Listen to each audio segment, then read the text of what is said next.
Hello everyone. Today we're taking a look at Ukraine, Israel, and other conflicts of interest. As of this recording is October 23rd, 2023. Now, first of all, we're going to be taking a look at Berhivka.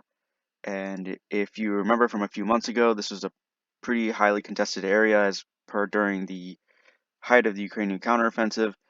Ukraine was trying to push pretty hard into Berhivka proper and further into Krasnohora and Soledar. I believe this was, a really hot area for a good while.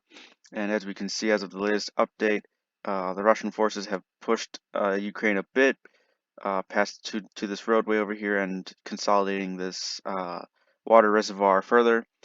And if we look over here to Raigorodka, I believe on the in Luhansk area, we can see that uh, Ukrainians seemingly have continued their assault operations over here and further extended the front line and contested area out here.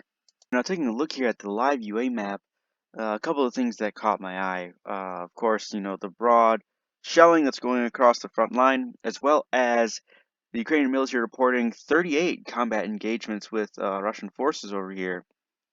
So that is a stark contrast to the 70 to 80 combat engagements we've been seeing reported as per the past few days. So is the Russian offensive perhaps winding down at this point, or are they taking into account the high casualty and high equipment losses that have been going on, especially in the Avdiivka direction? Perhaps they're regrouping and waiting for another time to strike later. We don't really have that information, but this is the fact that combat engagements have effectively been cut in half was really interesting to see. One other thing too over here, mandatory evacuation for families with children has been announced, as we can see primarily in the Kherson direction.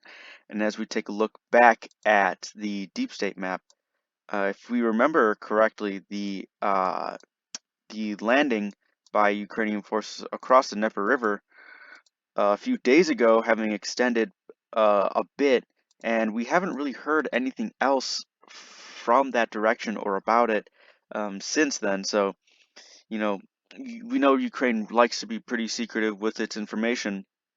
So, putting this into consideration, perhaps, I mean, of course, they know more than we do, but uh, I wouldn't be surprised if something comes of this landing or more comes of the Kherson direction in the next few coming days.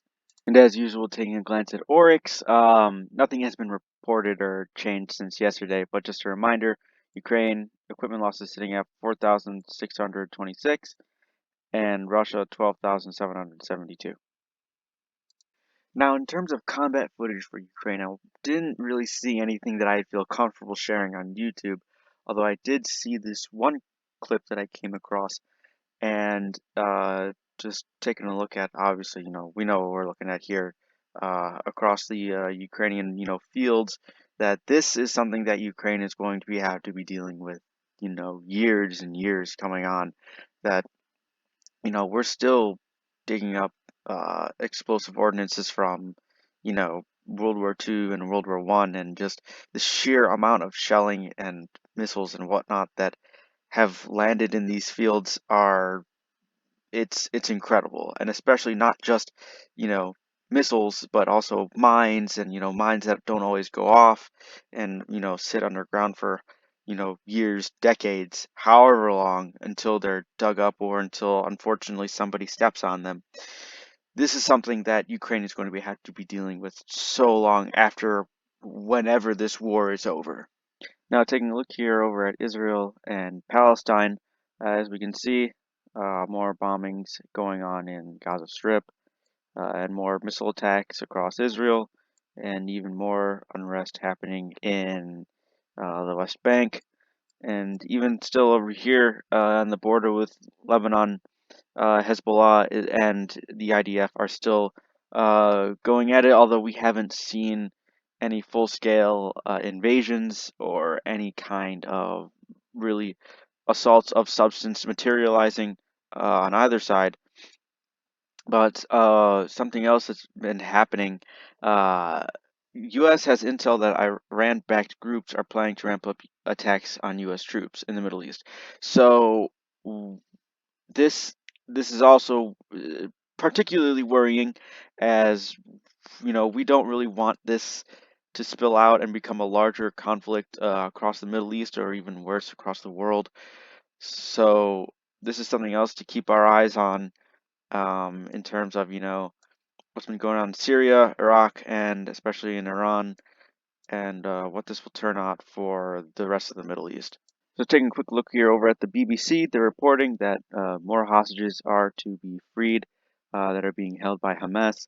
And looking over here as well to ground news in this story, almost 20,000 displaced in Lebanon as clashes on Israel border escalate. So, as we were talking about earlier, the clashes between the IDF and Hezbollah are, of course, worrying.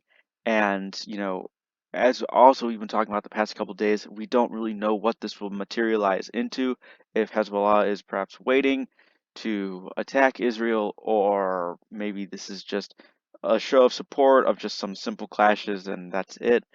But as we can see, this is affecting real people out here. So we're hoping that this doesn't escalate further into a wider conflict, as I said earlier, but also it doesn't affect any more civilians or more people that are already in desperate economic or humanitarian crisis.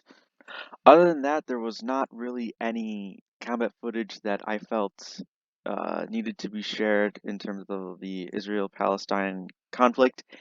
But just a quick note about the conflict at large.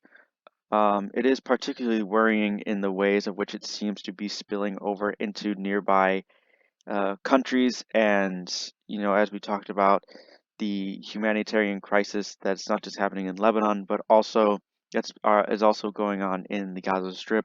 That's still going on. So it is particularly worrying, especially how, as we know, Israel wants to take out Hamas once and for all, and those are their exact words. So what that really means and what that amounts to, and what will come of that, it is at least somewhat worrying, as we know there are state actors in the area that support Hamas completely. And there are other countries, very powerful countries, the usual United States, as we know, who support Israel.